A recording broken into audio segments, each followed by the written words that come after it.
Hello, everyone. Welcome to the 2021 Housing Summit. My name is Molly Kern, and I'm the Director of Governmental Affairs for the San Luis Obispo Chamber of Commerce.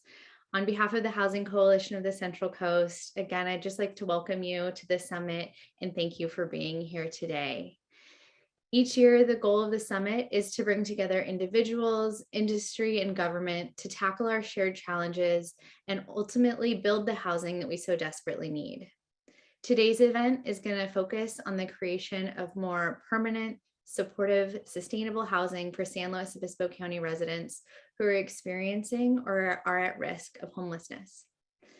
As we also hope that we can find ways today to leverage the unprecedented state funds that are available to make this housing happen in the coming years. In its 10 years, the Housing Summit has remained a collaborative endeavor, and I want to thank the team that has made this year's summit come to life. First, Brad Breckwald with the Wallace Group, Donna Lewis with Guaranteed Rate, Ken Triguero with People's Self-Help Housing, Lenny Grant with RRM Design Group, Maria Kelly with Reach Central Coast, and Steve Del Martini with Compass Real Estate. Each of them have dedicated so much time, thought, and their invaluable perspectives to bring us today's experts and talk about the potential solutions to address our regional housing crisis. Today, we want to make sure that as many of your questions are answered as is possible in this hour-and-a-half event. So please use the questions module at the bottom of your screen to put in your questions as we're going through, and our moderator and panelists will do their best to address them as they move through. Today, I'm also honored to introduce our exceptional moderator for the event, Krista Jeffries. Krista is an advocate with YIMBY Action, a network that advocates for abundant, affordable housing and inclusive, sustainable communities across the United States. The organization supports pragmatic, research-based policies to increase the supply of housing, both market rate and subsidized, focusing on solutions that can lower the cost of housing without competing for scarce public dollars and that get rid of red tape in favor of more effective, streamlined regulations. After getting her start in community organizing with public art and city beautification in Grover Beach, Krista became involved with YIMBY Action in early 2019 and now works primarily in housing and transportation advocacy as a lead organizer for the local chapter. We're so lucky to have her guiding the conversation today. Welcome, Krista. Thank you, Molly. I am really excited to be here. So Molly is right when she says that I got started in public art, but before public art, there was Anna and her boys. Anna moved in across the street from us into a dilapidated shack that nobody should have even parked in front of, let alone live in. And she moved in there and she lived across the street from us for 2.5 years. And over that time, we really got to know her. We became very good friends, and we still are.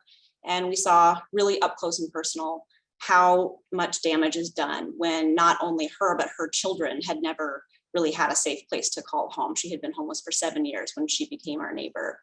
And I had to choose between public art and housing after seeing Anna's life and the struggles that she had when the Hillside Project landed in my backyard, and I had been working on public art for a whole year. And the same night that I was supposed to advocate for public art was the same night that people who didn't want affordable housing in my backyard decided to show up at City Council. And so in that moment, I decided, what's the point of all this public art if nobody can afford to live here? And that is why I am here today. So I am really excited to dig into the backwoods, the back scene of this project. It's a really innovative project up in North County. This is the biggest addition of permanent supportive housing in our region in the last year. This came to us from an innovative public-private partnership from the Housing Authority of San Luis Obispo, the El Camino Homeless Organization, or ECHO, and People's Self-Help Housing. They have all leveraged state funds to rapidly convert a motel into desperately needed homeless housing, and we are lucky to have each of them here on our panel today. First, I'm going to introduce Wendy Lewis from the El Camino Homeless Organization, or ECHO.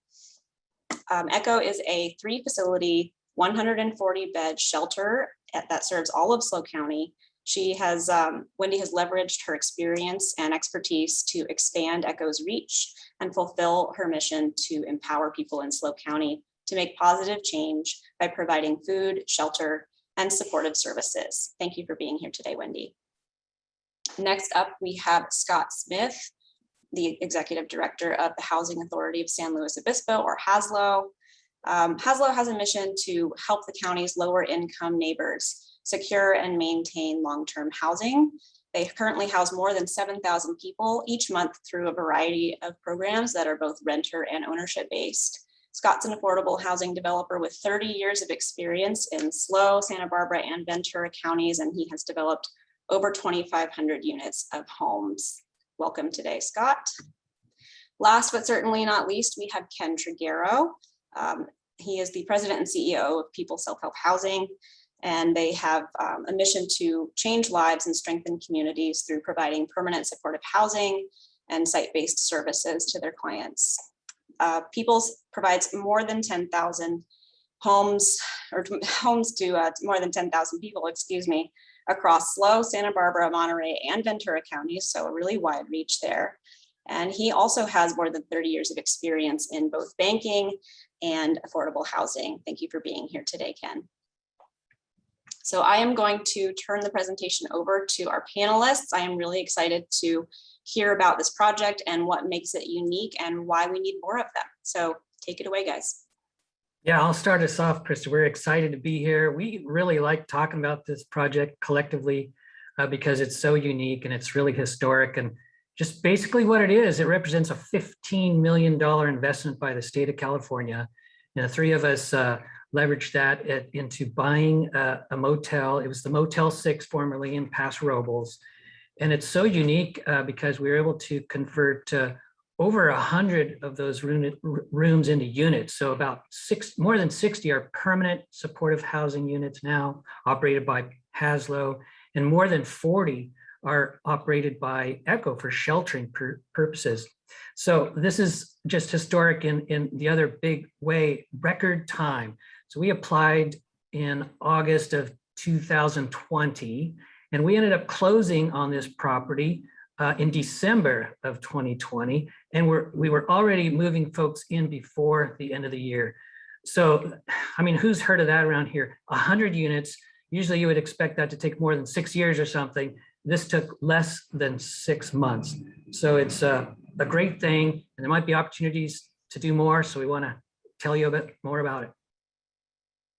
Well, I'll take a little bit from next, Ken. It all started with a phone call. That's kind of thinking back on all of our journey, and that it was just a short time ago. I was looking at my timeline, and I got a call in June from Laurel Weir from the Department of Social Services, and she was mentioning that there was potential funding, that what was Project RoomKey, which was rooms available to bring people out of risk of COVID off the streets, that they were looking at changing it over. And she said, yeah, the Motel 6 in Paso, we've been talking to them at the state level and they might be interested in selling.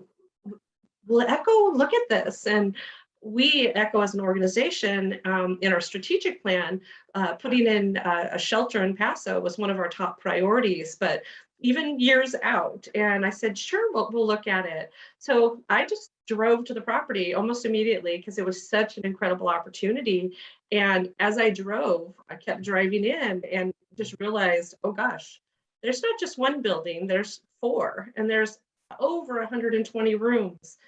ECHO is not the organization that can do this alone. We need incredible partners, and collaboration is the true way to get things done. So I picked up the phone and called you, Ken, and said, hey, there's this idea. And then it just started rolling from there. Yeah, and we at Peoples had been, of course, hearing about the tough conditions in Paso Robles and the riverbed. You know, fires were happening. It's just hard place to live, obviously.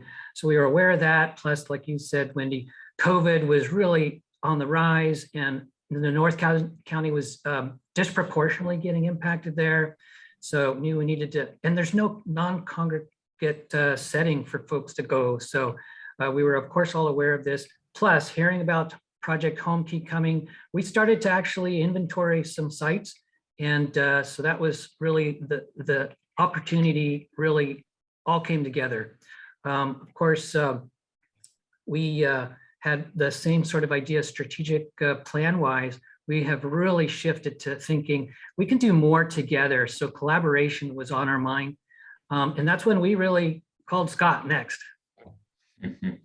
Yeah, and I guess I'll give you the safe version of the story on how that all came. It was great. I was so happy to get the call from Peoples. Well, I was happy, but we were really, really busy at the time also. So, you know, we were talking and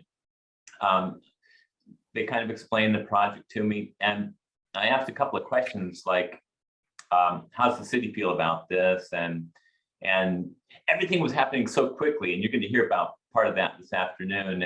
And I said, well, what about what about the seller? Do you have site control yet? Well, no, but they're thinking about it kind of, yeah. But it was an example of how fast things were moving, which is the beauty of this program, really, because you get people into housing and shelter really quickly. But so we talked it through, and really, as you'll hear more as we go on, SLO, one of the reasons, a very practical reason for our involvement was we were an eligible applicant for this money. So you have to be, and that carries over to Homekey too. You have to be an eligible applicant. So we check that box for sure. And because SLO is a public entity, but we're also, we're pretty much just housing focused. So we're able to get things, generally speaking, on our agendas, like resolutions to apply. So probably a little faster than maybe the city or the county itself. Their agendas are backed up pretty far, and so when something has to happen fast, it's not always as easy for them. But we're pretty nimble, and so we were able to do that. And so separate from that, I think there was some additional value that we added, like for example, the Section 8 that we're able to hopefully put on the permanent housing at some point to make it sustainable. But at the end of the day, we had to ask ourselves, can we do this? Should we do it? We know they needed an eligible applicant, so we were going to probably oblige them on that. But at the end of the day, it was really a consensus among our staff and amongst our board, our really kind of heroic board, I would say, for enthusiastically supporting going forward, and our staff that really bought into it despite already being involved in some really complicated, tough projects. We felt this was at the core of our mission and really kind of a historic moment in time that we needed to be there for the community. So that's our story on this. And I would love to add the same thing, our board. I mean, none of us had needed more work to do, but it was such an opportunity. And as Ken mentioned, in Paso Robles, there were little to none homeless services opportunities. There was a small feeding program that operated 5 days a week. But other than that, if you were unhoused in Paso Robles, you had to physically get down to Atascadero and Echo Atascadero in order to get any sort of services. So looking back, I always say, we all three, I think, took a leap of faith, because this was uncharted territories, a combination of this type of emergency housing and housing together, and the time and the short amount of time we had to get together to accomplish this. I'm still amazed that it happened.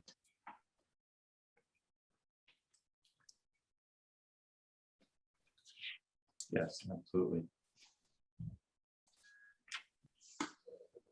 Okay, well, that sounds like something everybody wants to know more about. I'm really excited to get into it. First, can you tell us what gave you guys the confidence to pioneer this type of project? Have you done this before? Have you seen it replicated somewhere else? And because this is a combination of shelter and permanent supportive housing. So maybe start with defining those two things and tell us what the differences are and what gave you the confidence to start that. Maybe I'll jump in on just sort of the definitions. So this is affordable housing, but it's also what is referred to as permanent supportive housing. And what that means is that, in sort of lay people's terms, is that the clients that, and I'll speak on the permanent housing side, not on the shelter side, because the permanent supportive housing is typically associated with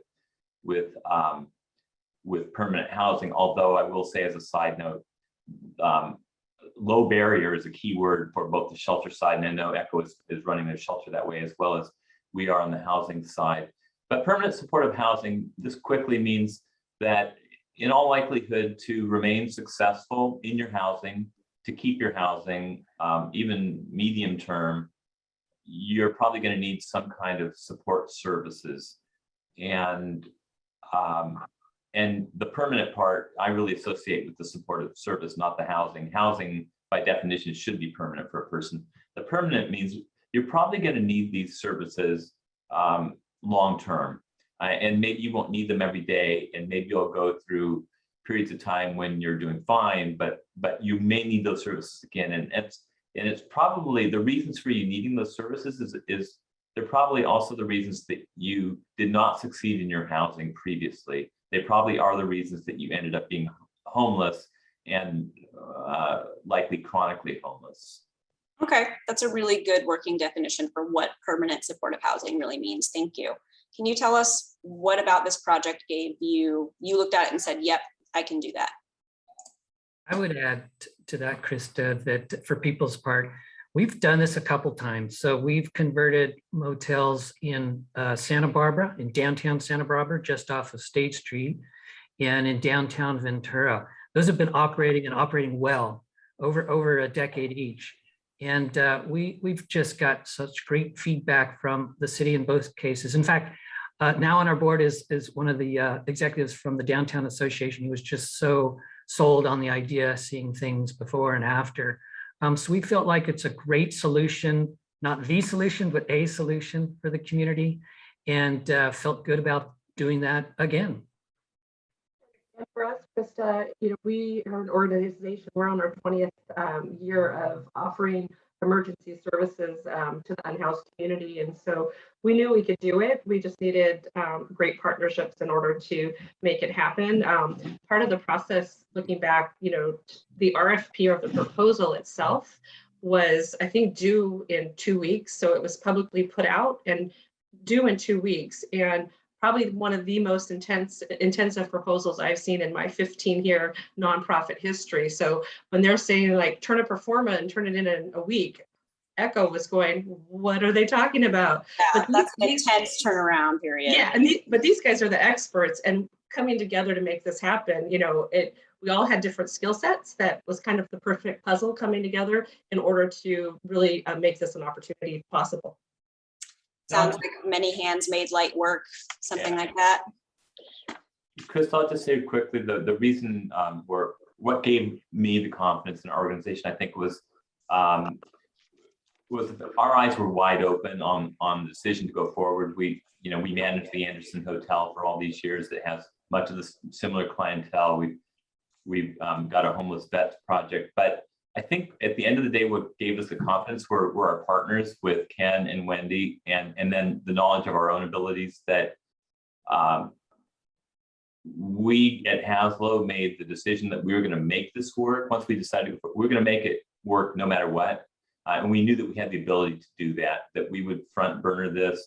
We knew issues would probably come up, but we knew with Ken and Wendy's group, they're both strong individuals, both strong organizations, as is HASLO. So we knew it was a very powerful team, and we're all committed to the vision and the success of it. So that gave me the confidence to know that this was going to be a success. So it's nobody's first rodeo. You're all ready to go. And now, how did you make it successful? You can have experience, but if you don't have the right team, or if it's not set up to succeed, how did you leverage the success you've already had and the confidence you had to make this project work? What was special about this one? So just to add though, I mean, we had all this confidence, but also like when you're, it's a leap of faith. We had to think big because this was a big deal. So there's that. And I want to say that because again, more opportunities for these are coming and more participants, public agencies can participate. So we just want to get that out there. You don't have to have everything figured out. But like we kind of said, it's like bringing key strategic collaborative partners together, each having some advantages that they bring to the table. I think that's the way to look at this, and that's what happened here. That's totally unique for our part. Yeah, one key piece of it was the funding. You had to have 50% occupancy within your first 90 days. And that's astounding in itself. And so Echo being able to do the emergency piece, we took that on because we knew on the permanent supportive housing, there's a longer process in order to get people into those units. And so we said, we went into escrow in September and closed the first part of December. And we had people housed, I think, by December 7th on our portion. We had a goal of, out of our 42 rooms, by the end of the year, have half filled.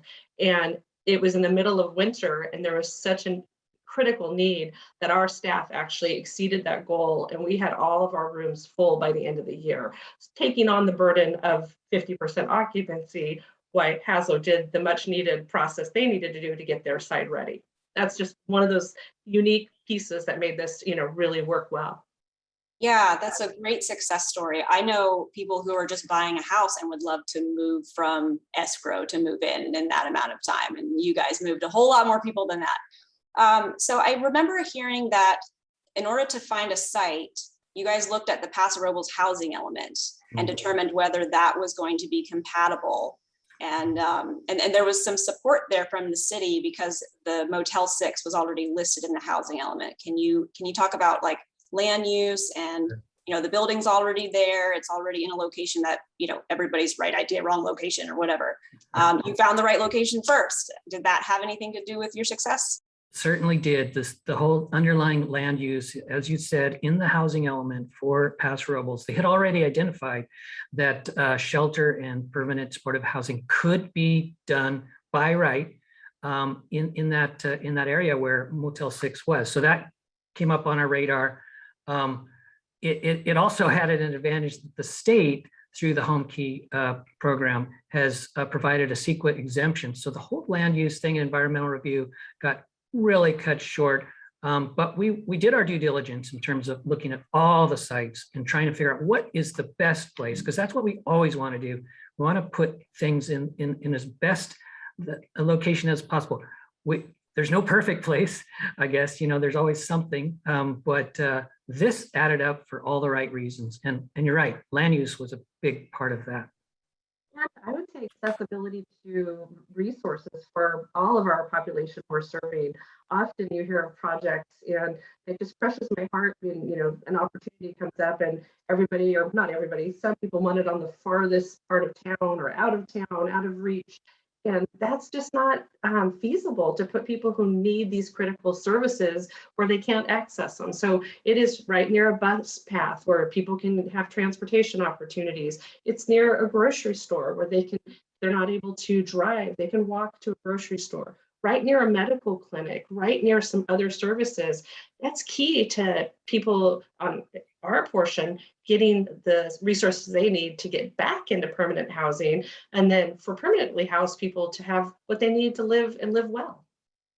I mean, that kind of sounds like my neighborhood. I just live some 60 miles in the opposite direction. I can walk all of those places and it's great. So I can attest to that sounding like a great neighborhood. Let's move right along to how this combo serves your clients. You're in a great spot. You guys have this experience. What about shelter and housing in one place is helping serve your clients right now? So go ahead, Wendy. So I'll start with shelter because we were up and running very quickly. And like Ken said, most of the time you figured out all of the pieces out. And with this project, you really you couldn't. You had to kind of learn by doing Cal Poly, philosophy as you were getting into it. But what we found that the needs were way higher than we had ever anticipated. Sadly, we're currently now turning about 15 to 20 people away each night and not able to serve everybody coming to our doors. So that's really a tough part of our work.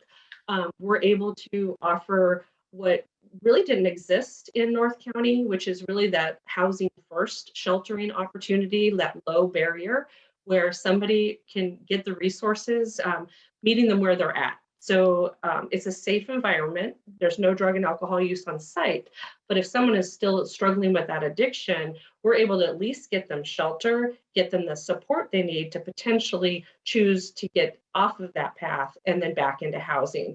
We're working with our folks to get them employment. Big misconception, the unhoused population doesn't want to work. And we have people who they're working 1 and 2 jobs, and that's one big piece of getting them housed.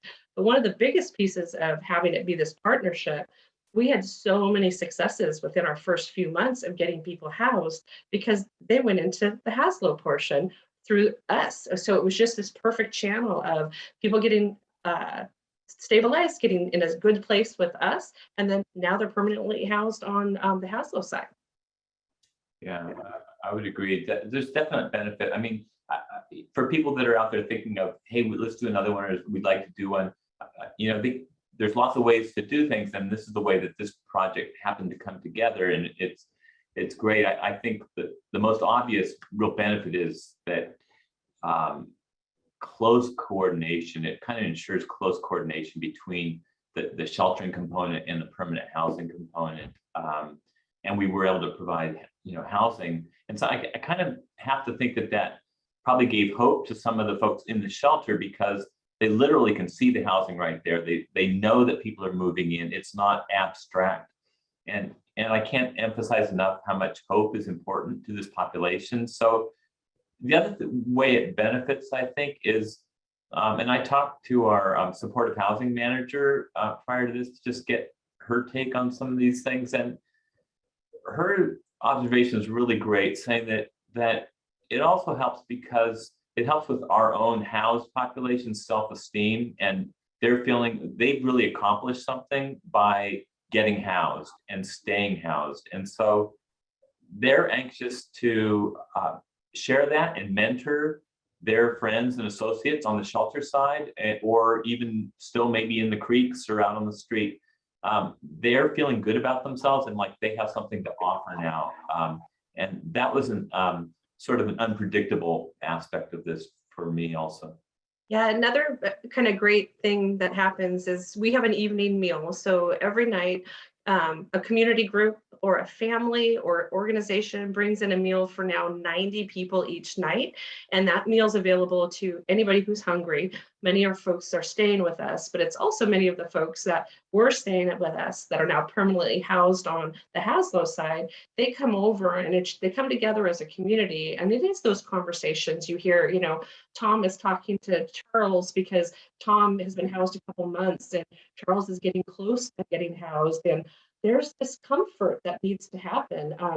People who've been unhoused for a long time, housing, it sounds like it's an automatic, oh, I want to be housed, but it's often scary to them. And they can say, I've been here 2 months, this is my experience. And so they really can have those kind of mentors that help them with those next steps. So it's just such a beautiful project. It's so hard to describe all these little special stories that happen on a day-to-day basis.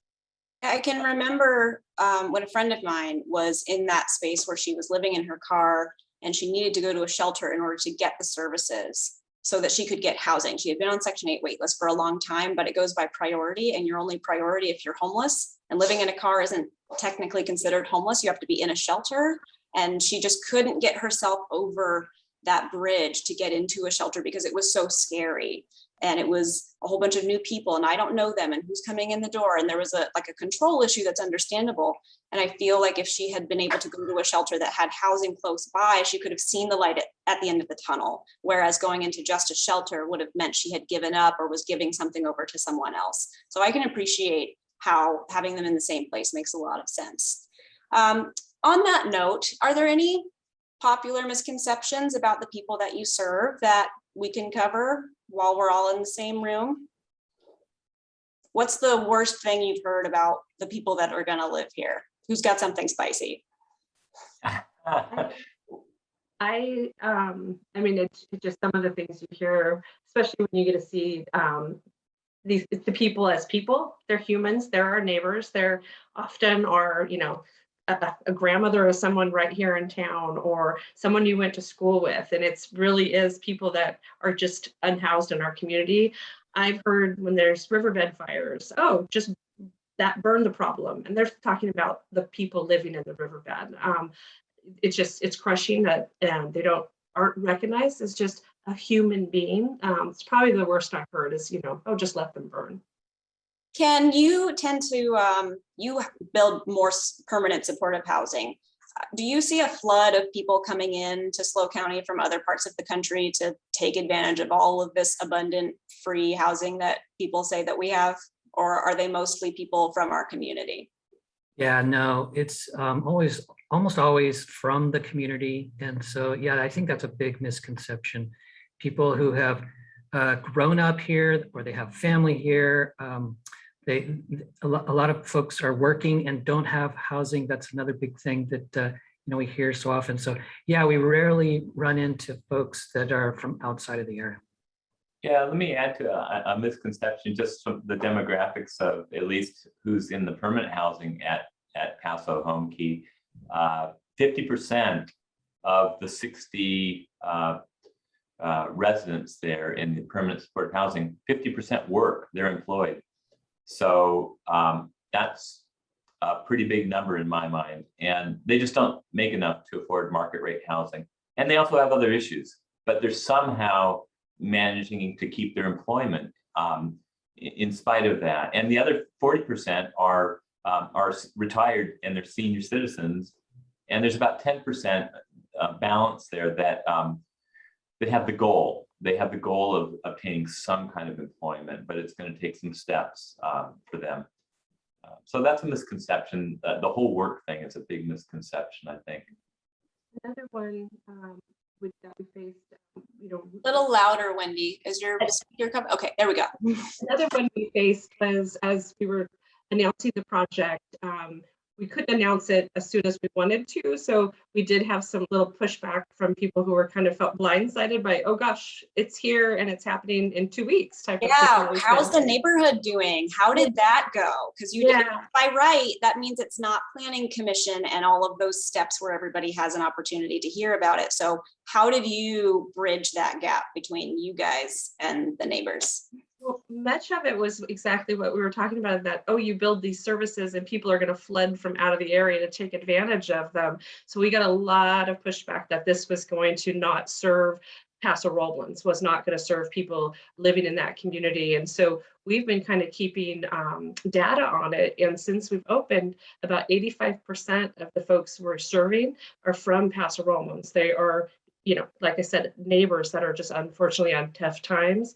We also have served over 650 unduplicated men, women, and children, and that's on our side alone. So those numbers are kind of staggering. But from the neighbors, Ken and Scott, what do you think? Yeah, well, we definitely did public outreach because and the city leaders, thought that was important, of course. And so we went beyond the normal bounds even of reaching out to folks by mailing lists and provided forums there. And so we reached a lot of households, both renters and homeowners. Plus we talked to the business groups and, did a lot of that. So that was very important and useful because I think we wanted to make sure it was known that we want to be a good neighbor, and hopefully this is seen as a solution, something good, not something that, is going to bring some more issues. No, we're solving things, and we're a known entity. There's somebody you can call about this, that kind of thing. I think it was appreciated. We actually didn't have a lot of opposition, honestly. So that's refreshing, because the Hillside meeting that I attended, where they did the exact same thing, did not go that way. By the way, Hillside 2.0 it has moved on. There will be housing. It's just not Hillside. Everybody celebrate affordable housing in Pismo. Yay. It went somewhere close by. Thank you, People Self-Help Housing, for making that happen.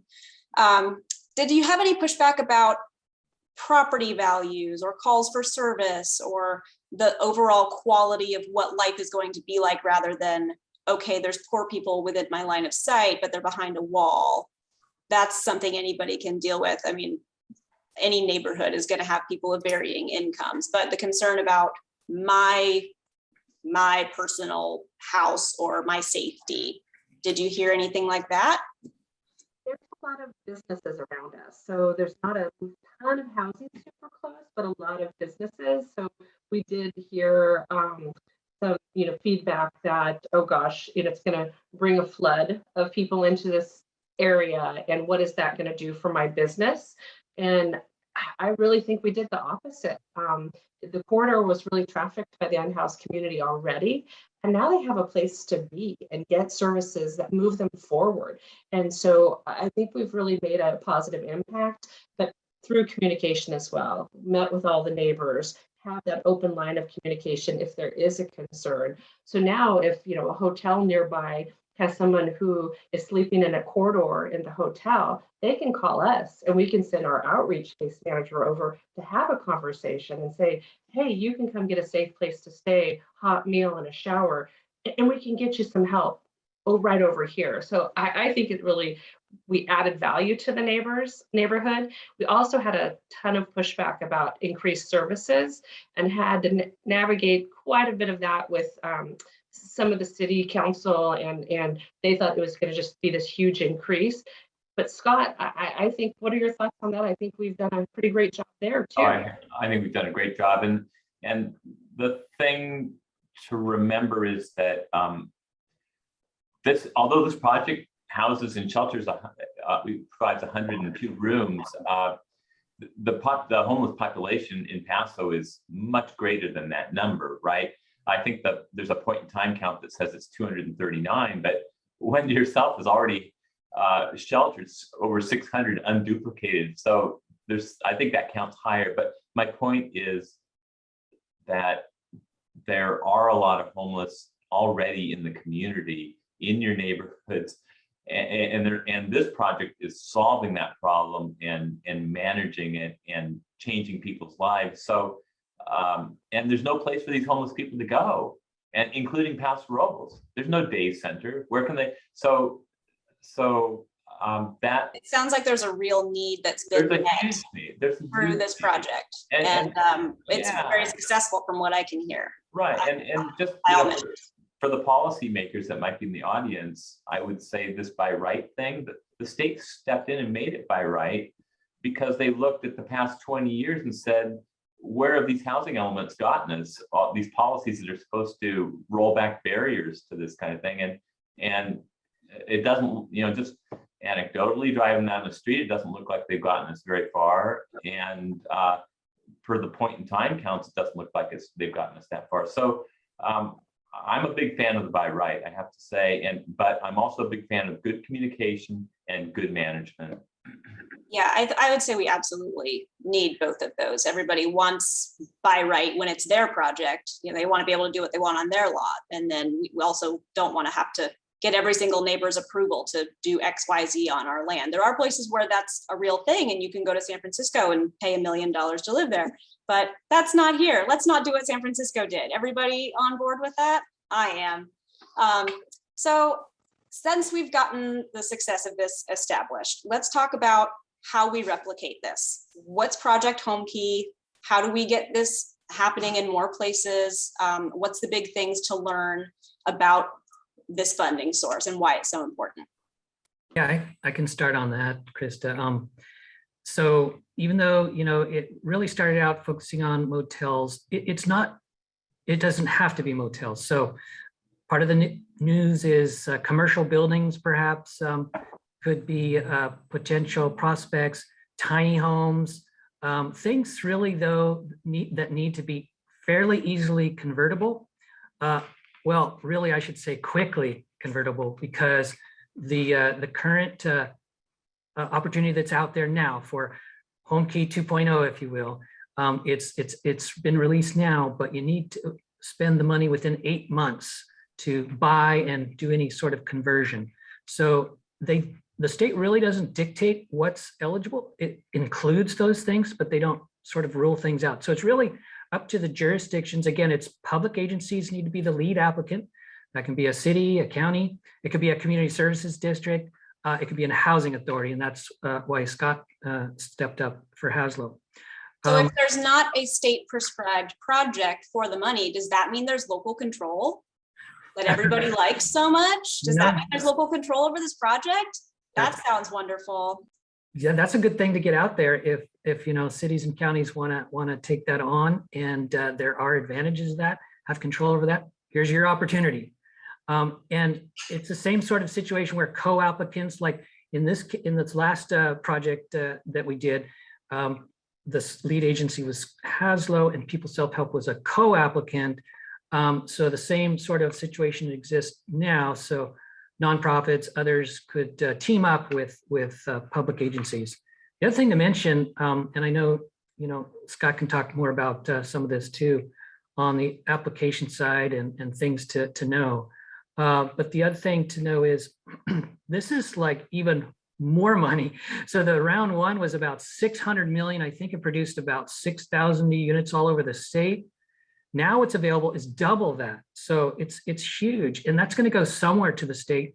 It may as well go to our area to meet our area's needs. So hopefully we'll all do our part here, look for sites, identify those, collaborate with each other, and try to figure out where some good projects can go. Scott, you have something to add to that probably? Yeah, just there is more money. There's more money available.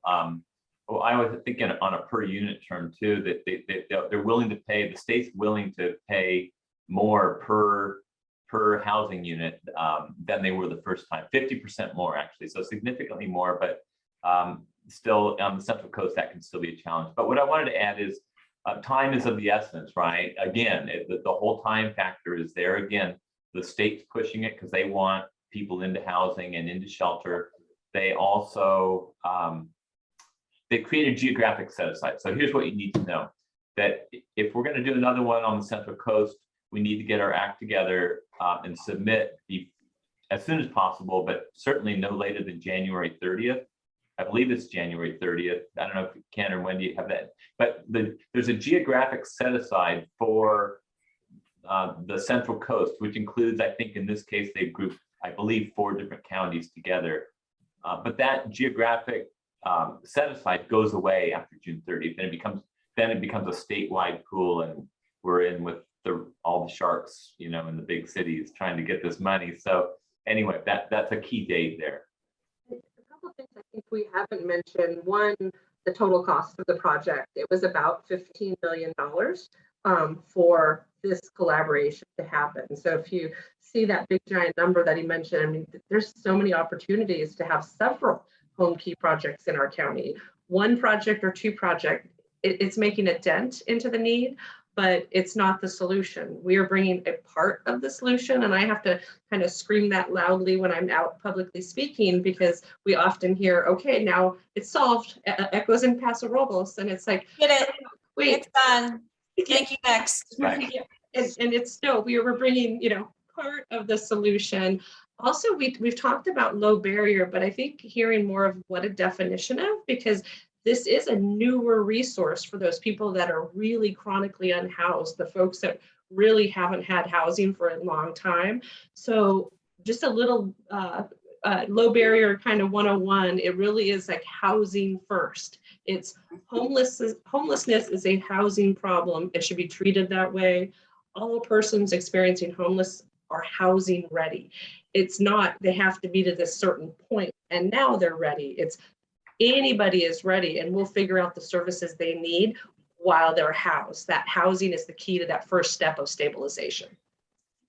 That's a really important point. I mean, I don't know if I could focus on cleaning up any addictions or mental health issues or, trauma that I had in my past if I didn't have a safe roof over my head. That's just, how are you supposed to jump over that curb? It's a huge leap. Yes. So we're talking about not just 1 or 2 projects. So it sounds like there's a huge scale of need. I've got some numbers here from the point in time counts. Can you guys tell us what the scale of this need is? And are you the ones to fix it all? Or are we looking to partner with people? Are we looking to get more teammates, more action, more boots on the ground across the county? How do we do that? So the point in time count is something that happens every 2 years. It's a snapshot on a certain day in January where volunteers and organizations go out and count as many people as they see that are unhoused. So all of us in homeless services know it's flawed. So in let's say several years ago, in 2013, they counted 1,720. And then in 2019, they counted in SLO County 1,482. So if you look at that, it looks like, wow, we have reduced numbers in 5 or 6 years. Success. Well, in actuality, in 2019, on that January day, it was raining 4 or 5 inches on that day, where a lot of the volunteers didn't go out. So the numbers are always going to be skewed. And I generally say, if you have 1,482, double that at least. That's as many people that are unhoused in your community. So in Paso Robles, 239 in 2019. But again, we've served over 650 unduplicated people in our first 9 months. So there is way more need out there than just a few projects can tackle.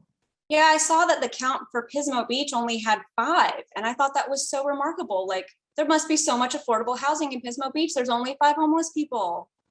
That's been solved. Moving on. I'm being tongue in cheek a little bit. So yeah, there's a lot more than there are. We see them a lot, but there are more that we don't see, is what I'm hearing from Wendy. So who else is going to need to step up to make this happen? If the need is so great, who are the players to win this game? Right. I think we're all in this together. We can all, do our parts, identifying sites, talking to, those of us who are more engaged in this. So there's roles for everybody, but our local nonprofits are doing things. Many may have heard about 5 cities homeless coalitions doing this pallet shelter type project, and I think this funding could perhaps qualify for more of that kind of thing. So I think we all need to figure this out and look at, again, since speed is such a thing, we got to focus on what's convertible in terms of commercial properties or prefabricated kind of things, tiny homes, pallet shelters, that kind of thing. So if the pallet shelter is an acceptable kind of housing, and we can convert, commercial buildings, like you said, and we can build housing like Ken and Scott tend to do, that sounds like, from what I remember you saying, you guys would be the co-applicants, and the cities are actually the ones who apply for this money. So the cities are building housing. Is that what I'm hearing? No, they would because the cities, if the city were the applicant, they would need a co-applicant more than likely, right? And it's probably the co-applicant that's going to do the housing, and the city or the county would be more of a kind of a grantor. They'd be a grantor or a grantee of the state, and then they would turn around and re-grant that money to the project. And so they'd be more of a funding role than I'm doing the housing kind of role. Right. So the cities can't do it, or the public entity, HASLO is a public entity, or a community services district is a public entity. So they're not doing it alone, but you guys can't do it alone either.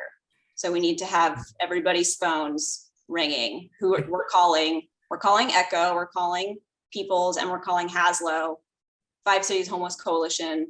Who else comes to mind? I know there's Transitions, Salvation Army. Can we get the Rolodex going? Who do we need to be emailing today?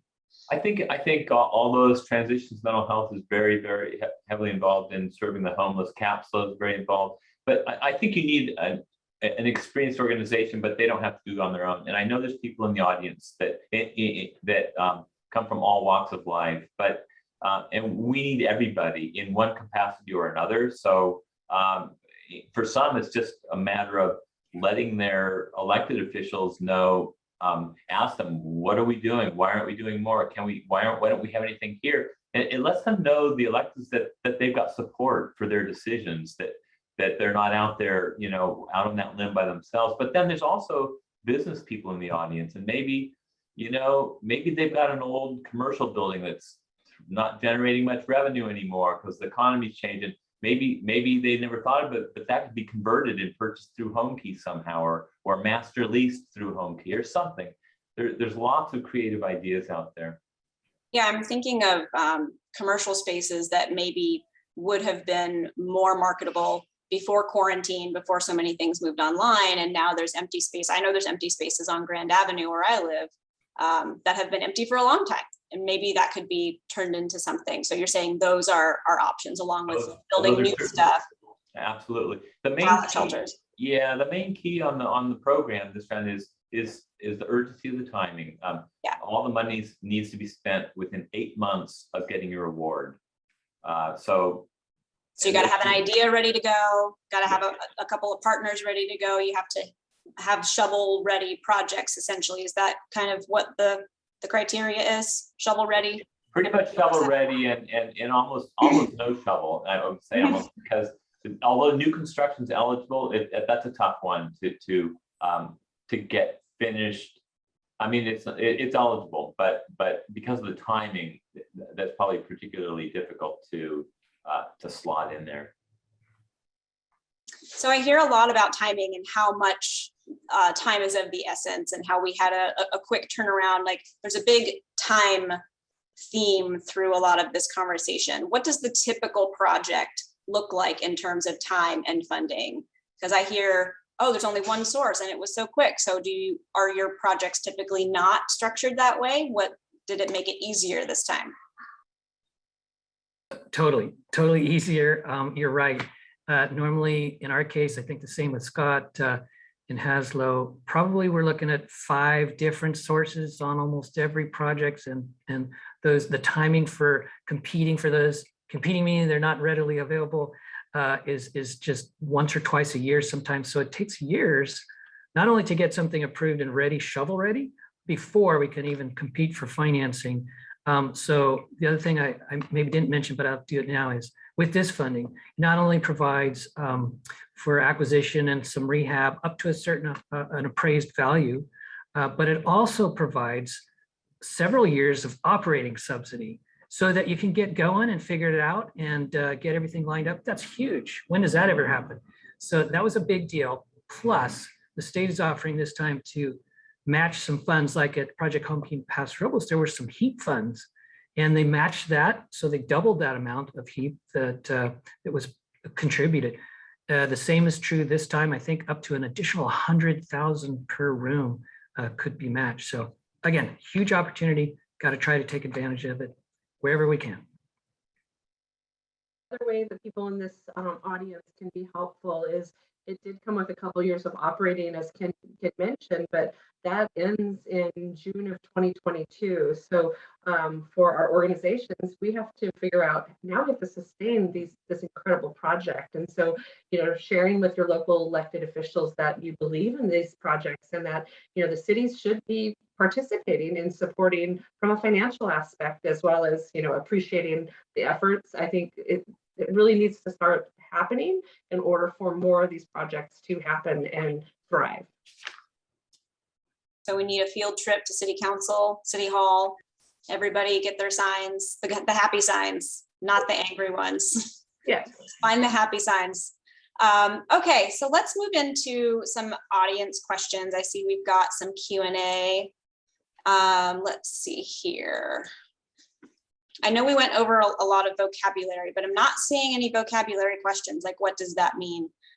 Which is super cool. Where do I buy a NIMBY Tears mug? I made it. Thank you so much. The tea is so salty. I love it. Are the permanent housing units fully occupied? I think we covered that. They're at capacity. Is that right?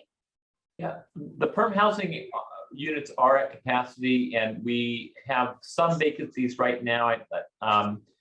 But what we're doing is we have some money that has been awarded that we're going to use for renovations. And so in order to make that possible for us, we're going to use those vacancies. We're going to do some internal movement, temporary relocation on site. So we're 100% occupied, yes. That's what I figured.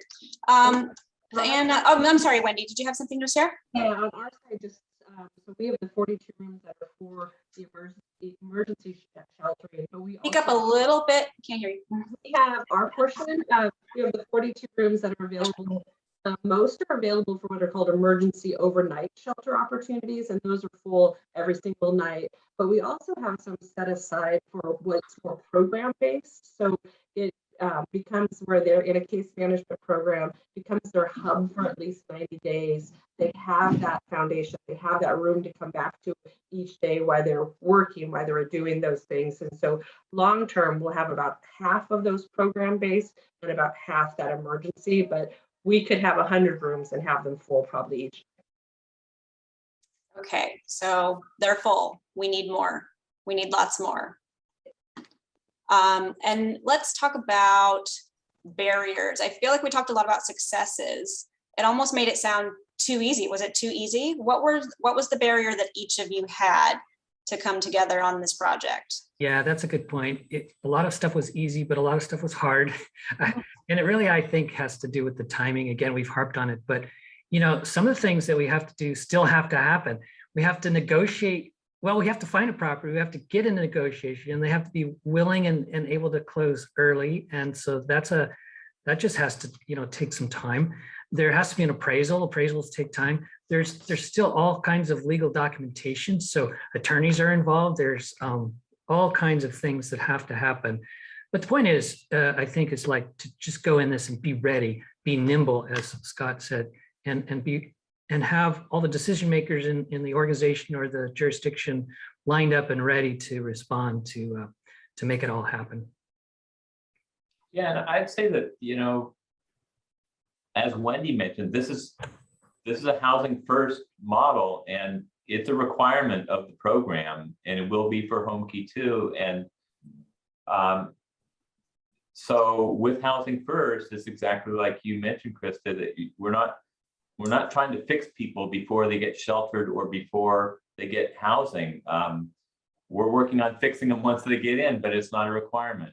It's behavioral. The behaviors have to be acceptable. And the transformation is amazing, really. If we had more time, it would be great. It'd be great if we could do tours at some point, but to see the change in people's lives is, it's quite a moving experience. Yeah, getting people into shelter, like I said earlier, I just can't imagine handling anything else in my life without it. Let's see what other questions we have here. I feel like we've talked about the big picture vision of how we can solve homelessness. This is about homeless housing specifically. We can probably talk about housing in general, because there's a pipeline of housing and homelessness, right? There's people who have always been struggling, and then people who were fine and are now not. Should we talk about that a little bit, and how does somebody become homeless, and how can we solve that at the root? Well, I think, it can happen to so many different people and so many different reasons. It can be a medical crisis. It could be just somebody who has a bad experience in leaving a domestic violence situation. The spectrum is just so varied. I've almost seen it all in my time. The one thing that I often hear that people are choosing to be unhoused, and some folks might say that in the moment, but it's not that they're ready, they're just not ready yet. And they just need to have that continued compassionate support, outreach, opportunity after opportunity. There's a huge population of elderly seniors now who are coming in a wave. I just don't know what's happening, but each month there's more and more seniors that are in their 70s and 80s that need our services. More families than you can imagine. Often people will have that stereotypical picture of a chronically unhoused white male on the street, and it's not that person of probably 20 years ago. It's children with young parents, it's veterans, it's people who would have never thought they would find themselves in that situation. The reality is there is some people who are suffering with substance abuse and mental health abuse, but that's something, again, we have to support them out of that habit, or it's not going to improve. Totally. I'm seeing, let's jump on the seniors and who is in these shelters for a minute. I'm seeing some questions about, are you seeing seniors in the shelters? So the immediate, the low barrier shelters, I think, Wendy, you answered that one. Families, how large portion. I guess we used to see a lot of seniors, or we didn't. Is that what you're saying? And now we're seeing more seniors? It's definitely on a rapid increase path. It's that frail senior who, was at a housing unit that was, $980. It gets bought out. Now it's $1,200. They're on a fixed income and are on the streets, or they're coming out of a hospital visit. They had a stroke, they went in the hospital, were there for 2 months, lost their housing. There's no place for them to go. So it's heartbreaking stories. And again, we're there to help some, but we're not the solution. If I remember correctly, there was a big jump in seniors who were becoming homeless who were old enough to be retired, but not old enough for Medicare. And then they had a major illness diagnosis. And so then the medical bills started piling up, and maybe they were fine with, like, housing was affordable, but then something else happened. And I'm sure there's like a really vulnerable window there for seniors. I wonder if that has something to do with the people. Do you see a lot of people who are there from illness? They had a major financial setback that upset the apple cart, so to speak. Yeah, it's a job loss, it's a medical crisis, it's, a divorce, a spouse that might have been not working, the other spouse leaves. It's an 18-year-old who now is 18 and child support ends, so they got kicked out of the house. It's every spectrum you can imagine. And I think in all those cases, the senior hasn't probably had the luxury of being able to buy something. So that's what we see as well, is that in this rental market, they've had the advantage for one reason or another of kind of a benevolent landlord, and it sells, and all of a sudden they literally are out on the street because they just don't have the money to, the rent goes up $1,000 or something. And yeah, you have a great landlord until you don't. So a senior is great until they decide to not be great anymore. Yeah. So if they've rented their whole life, they're a world of hurt, generally speaking. Let's see. I think this is about camp cleanup. Having been involved recently with a client's property and removal of a large homeless population, I witnessed the services offered but not accepted by the majority. Fair question. How do you convince, cajole, etc., this segment of our society to accept your offer for housing and services? Well, nobody asked me, but I think it starts with not clearing out all their stuff and throwing it away. But I'm not a panelist. So anybody else want to take that? So it's, again, someone who's been unhoused or in an encampment for so long. They're there probably because they're dealing with some sort of major trauma, potential substance abuse, mental health. And so can you imagine somebody coming in and clearing your belongings? Usually there's law enforcement present. It's not done in a very compassionate way traditionally. I don't know the specific instance, but had it been different, had maybe an extra outreach worker that knows the resources had been brought in for several months before that encampment clean out to build a relationship with the people, to get them ready to accept services. That is the switch. If you're bringing in and just saying, here's your notice 72 hours ahead of time, they're not ready to accept services because they're not in the ability to trust yet. You have to build trust. I'm muted. I'm not muted now. I'm seeing a little bit of comments on what's the quality of life like for the residents? Does it have Wi-Fi? Do they have kitchens? And I'm also reminded of the SRO hotels that used to be really prevalent for a while, but now we don't see them. They don't get built anymore, or they're old and they're getting knocked down. What's the quality of life for the people who live in Paso Homekey? And are single resident occupancy hotels something is that similar? I mean, it seems like that's what you're doing already.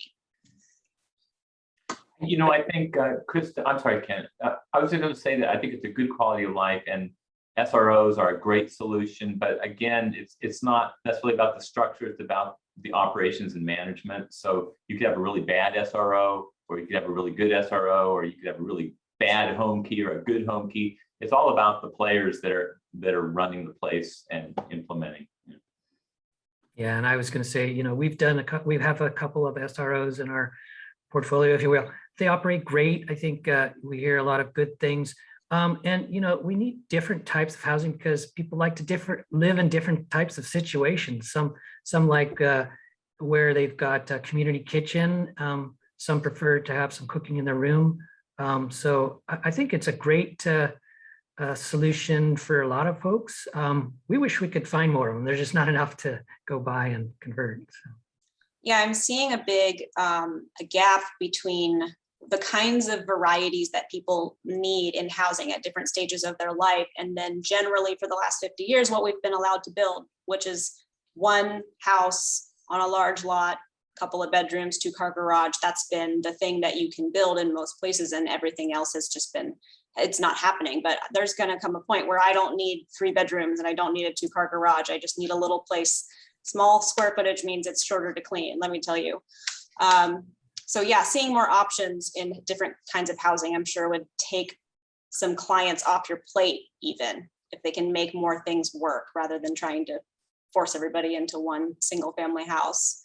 Are there any ideas of how to help people with EHV to utilize them with Homekey resources? I'm not sure what EHV is. Do you guys know what that it's is? Emergency housing vouchers. Okay. It's what HASLO calls our Welcome Home program. I don't know, you may have gotten flyers on it. It's basically a section, it's a special type of Section 8 voucher that can be used with any landlord, any rental unit, anywhere in the country, really, with a landlord that will accept it. So it could be used at Homekey, or it could be used somewhere else. Okay. If I'm doing the math correctly, it seems Paso Robles Motel 6 costs somewhere between $100,000 and $150,000 a unit, which isn't as bad. Normally, my understanding is it's anywhere from $500,000 to $600,000 a unit for affordable housing. Is that about right? All right. No, not quite that bad. Oh, is it less than that? Yeah. I could use good news, Scott. I'll take good news where I can get it. But Homekey was I think that was the Motel 6, it cost $100 a unit. That was the price, right? It was it was $100 a unit. So, but I think that 15, then there was some matching funds that was used for some renovations, and then there was the operating support. I think 2 years worth of operating supports, I believe, was built into that 15 million number. But and the building was already, sorry. Yeah, the actual purchase price was like, I'm a little rusty, but it was in the 12 million something. I guess I was just going to add, if the point is that this is this economical way of creating housing, I would say yes. I mean, we cannot possibly build new housing for $100,000 a unit, let alone the time it takes. So. Right, and the building was already standing, which I'm sure would have been a huge cost. So that saves a lot of time and money. Yeah, I just think eyes wide open for the pioneers that want to still go out there and do one of these. And I strongly encourage you. And I know HASLO is open to doing more of these as well, as are their partners probably. But this Motel 6 is not as good as new housing. So that being said, right, you're getting a bargain price, but you're getting, but you should budget for some renovations. They're not built to today's standards. So we have a lot of leaking pipes that cause a lot of repair bills, things like that. And that's part of our renovation plan that we plan to deal with, just to replumb the place if we can raise the money and things like that. But it is a cheap, I support it. I think it's a good way to go, but you should put away, you should have some money in your back pocket for repairs and renovation. We already had to replace all the 100% of the heating and cooling units in every room. We've already replaced all of those. So let's talk a little bit about turnover. I know Wendy has talked about how there's like the number of non-replicated clients that she's seen. Ken and Scott, you guys have more of a long-term set of clients. So do you have any eviction problems? How frequently do people just come and go from your projects, or do you have more long-term tenants and clients in this type of situation? Have there been any evictions at Paso Homekey yet, or not so much? We haven't had any there have been no evictions, but we have given 4 30-day notices, which is the first step in an eviction, and those individuals left on their own. And those were cases where, I mean, that's absolute last resort for us, but it's when a situation just is no longer tolerable, and so we have had 4 people leave. But other than that, it's very stable and very little turnover. One thing I'd like to add is that even though it's low barrier, which makes it seem like, it's just going to be kind of a free for all, it's not. It's a safe environment. It's behavioral based. So if somebody's behavior causes them to potentially lead to an unsafe situation, they're not able to utilize our services. And so we have had several people that we have to take a break from our services because, again, it's a safe environment. We're trying to create this place of welcoming, of there's families there. For instance, last night I got a picture from one of our case managers of a bunch of families playing soccer, and it's kind of this place to be safe and get the services you need. Long term, though, it is a motel, and so if you're trying to offer this service that feels homey and comforting, it's all asphalt, it's all concrete. It was an old Motel 6. So we are looking at some major construction projects to bring in, some grass, some gardens, some playgrounds to really create the best environment we can. So I'm seeing a lot of questions in the Q&A about what's next. How do we find the next one? How do we find the next lot? How do we form the next project? Where are we looking? When are we going to start calling empty commercial buildings? And because anybody who owns a house is getting cold calls from realtors. I don't know about you guys, but we've gotten some, did you know that your house is worth blah, blah, blah, blah? And I'm like, that's cool. Where am I going to live when I sell it? So are we doing that with commercial properties next? What would you like to see next in any part of the county? Sky is the limit. I think we want to evaluate everything that is out there, and that's why it's helpful to put the word out. I think we're already, folks are hearing about this before this event and are letting us know about some possibilities. I think that's very helpful because we all got to get in this together, I think, to some extent, and try to identify these as soon as possible too, because this funding won't last forever. It's really over the counter. It'll be awarded as applications come in, so we can't just take our time to get in. So I would think in a perfect world, it would be nice to see some geographic balance. So and even though in North County there's still this huge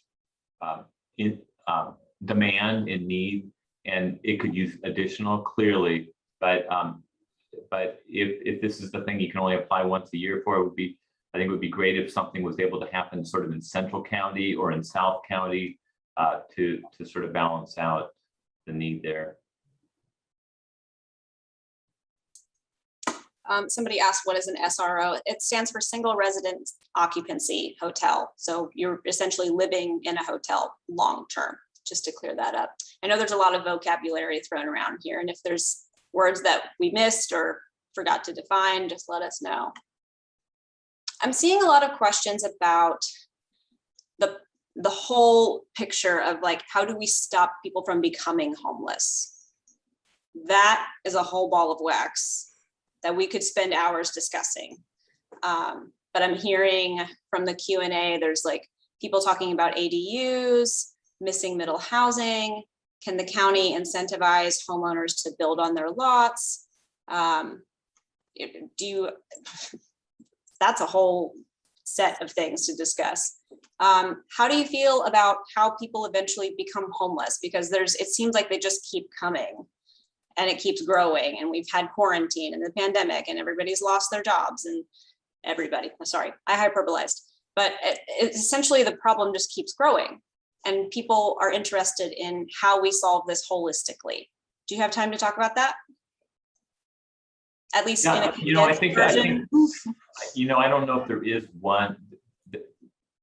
What our case managers will say is that the homeless are not one-dimensional, and so we shouldn't think of them as one-dimensional people. They're sort of the culmination of all the events that have happened in their life that have led up to the point that they're at where they're at now. So, but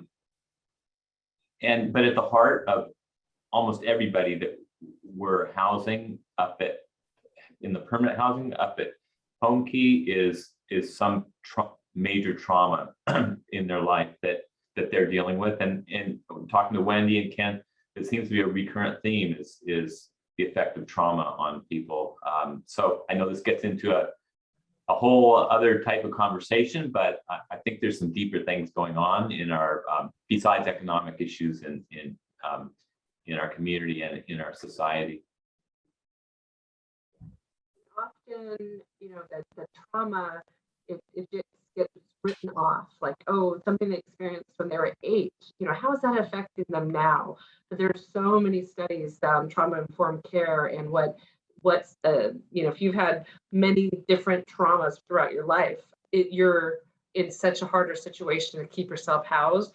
One thing, though, that to look at is if we can keep someone from being unhoused, that saves so much trauma. So looking at homeless prevention is huge. So not just, okay, once they are unhoused, what do we do with them? It's how can we prevent people from being unhoused? That is offering smaller units, more units, ADUs, other, we need more single unit housing, not families with 3. Often a lot of our clients, it's a 65-year-old senior that, we have to get creative and kind of help them create their own family because there's just not enough single units out there on the market. So that's why the motel type situation, it's perfect. It's also perfect when you look at it from a COVID lens and you're trying to keep people safe from COVID. That was where all of this funding came from, it was through the CARES Act, through the state, but looking at how can we get people who are the most susceptible to COVID off of the streets and off the streets quickly.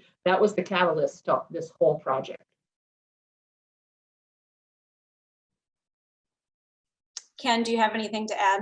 Well, no, except, you were asking about, what about ADUs, accessory dwelling units, like the sort of the granny thing on a single family lot where there's room, and duplexes.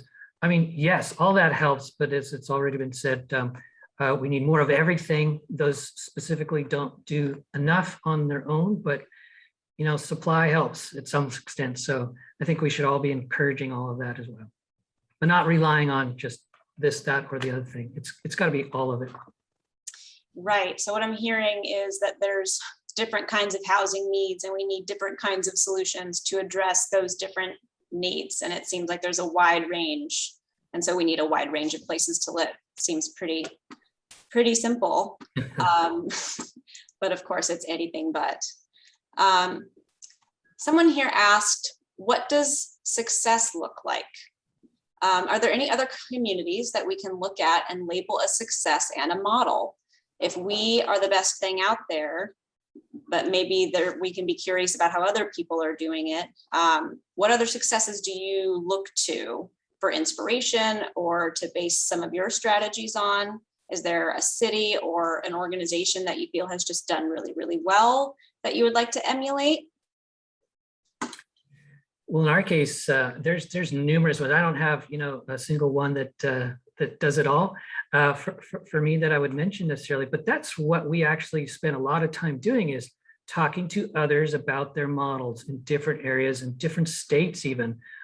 So we spend a lot of time with affiliated nonprofits like ourselves, learning, and other folks in the community send us, models that we study. So there are a lot of good cases, and that's a good question. It's like, what are they? I don't, I don't think anybody's got this all figured out on their own, but I think there are lots of good working examples out there for us to learn from.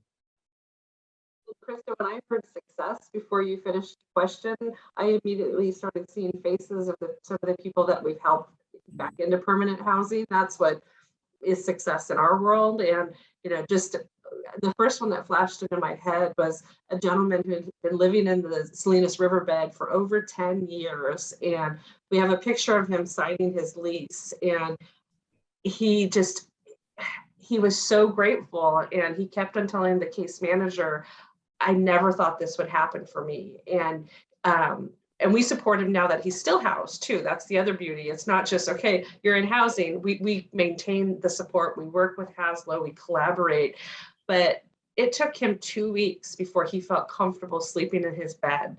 So that's why it's, there's so many layers to this, and back to the question on how do you get that trust, there's so many different approaches, but you have to do it with care and compassion in order to get people comfortable. Yeah, I don't think that there's multiple ways to do it. At the end of the day, it's getting the person into housing and shelter and having them stay there and be successful, right? Not end up having to leave. But I don't think it's so much. I think the issue is supply and support for the services that are needed to the supportive services, whether they're in the shelter or in the permanent housing. I think that's what we need to get behind as a community, because without the services, it's not going to work. So we've got to increase the supply of housing, and this Homekey too is a perfect way to do it. And we brought 102 units online really fast, in less than 6 months from applying for the money to getting it occupied. So I think we're looking for these magic answers on the housing, and I think that a lot of them are policy related and some of them are funding related. Yeah, it's a complicated web of how we got here, and it took a long time to get here. And so unraveling that giant ball of string is not something that we can just, hit it one time with one thing and, move on to the next thing on the agenda. I think we're all here because we know it's going to be a long haul. Excuse me. Just to clarify a few questions in the chat, these clients in the permanent supportive housing do pay rent. There are some people who I guess are under the impression that the housing is free, or they stay there forever, or they only stay there until they can go somewhere else. But permanent supportive housing, they're allowed to stay there as long as they're paying rent and their behavior is appropriate. That's true, right? Yeah, they have. That's correct. They have to pay. They pay rent. So they pay 30%. They pay 30% of their income towards the rent. And they have to prove that income with documentation and all that. Right. That's right. Excuse me. Yeah, that's right. They have to go through annual eligibility determinations, like we're saying, to prove that they're not a millionaire and that they're paying, their share of the rent. Yeah. Well, we've got 5 minutes here to kill, so let's get a lightning round of what do we go and do from here. What do you want everybody watching the presentation, watching the summit today, to know about how to advocate for more projects like yours? What's their next step, regardless of who they are and where they are in life? What's something that anybody can do? Don't overcomplicate it. Ken, you first. Yeah, sure. I mean, number one is, because this needs a public agency to be the lead applicant, call your elected or email your elected officials, whoever they are in your city or county or both, and just let them know that you support this. And I think that's an important first step. Make sure it's on their radar, and keep on that and see what happens. That's a first thing I'd say. Scott, you next. If you are a landlord or a property owner, or you are friends or acquaintances with a landlord or a property owner, encourage them to consider, if they just rent an apartment, encourage them to work with ECHO or with CAPSLO or 5 Cities CHC to rent to a homeless person, and we'll pay the rent on their behalf, and we'll guarantee against damages. So it's a very simple thing. You have choices on who you rent to. Homeless people don't compete that well when they're standing in line with a bunch of Cal Poly students competing for a rental. So do what's good for the community. Also, if you have a building or know somebody who has a building, let's talk and see if it couldn't be used to do a Homekey too. Or Homekey may go away, but see about using that building to accomplish this an adaptive reuse, as they call it. Yeah, I got that notification in my mailbox the other day about the money that's available to housing previously unhoused people. And unfortunately, all of my rooms are full. I've got a dog and 3 kids and a roommate and a husband. I'm unfortunately full. Otherwise, totally would have done it. Just so everybody knows, I'm putting my money where my mouth is. I have a house full of people. It's full. I can't fit them in my house. I tried. My house is full. Thank you. Next. Well, I think the last few questions are all about techniques on how to use this. Oh, Wendy, I completely forgot your lightning round question. I am so sorry. Apologies. You're fine. You're fine. Mine's a little different. I got so wrapped up in putting people in my house. I invite people out. We can offer tours outside the pastor because it is uniquely set up. Just come out and see. Volunteer. We couldn't survive and do what we do without our incredible volunteers, and that's the best way to just give some hours, learn about the population. I guarantee you'll hear more thank yous while you're there than you've ever heard in your life, and you really get to see firsthand that these are people that just need the community support. And then sustaining what we're doing is huge. So if you have an ability to help through donations, that's going to keep us going for years to come. So yeah, that would be my lightning round. Great answer. Sorry, I skipped over you at first. I just want to echo, Wendy, that the experience of helping out people who are totally unsheltered was such like a lightning moment for me, because all I did was make food.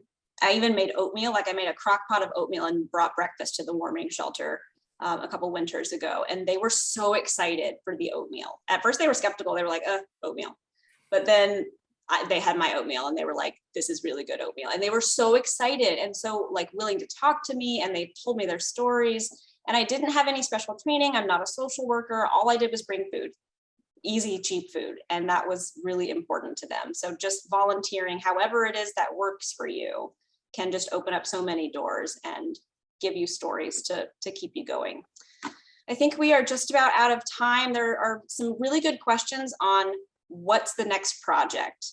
And I would encourage everybody to say, if you've got that idea for the next project, then tell your city council, tell your planning commission, tell whoever your elected leaders are, your community services district, tell somebody who responds to voters that they need to go and talk to that guy, talk to this owner, this landlord, whoever. If you've got the idea, then elected leaders need to hear it, because we've got the money to build it and sustain it. We can see that it's been successful, and there's plenty more opportunities and there's plenty more need. So I would just encourage everybody who's got those ideas. I see them, they're great. Go talk to somebody who gets elected and tell them about it. I'm so encouraged and privileged to be able to do this today. It is also my birthday. So this was a great birthday present to sit here and listen to all of these success stories and get these questions from our listeners. So thank you, Ken, Scott, and Wendy, for all of your wisdom that you shared today. I am looking forward to the next success story, reading all about it.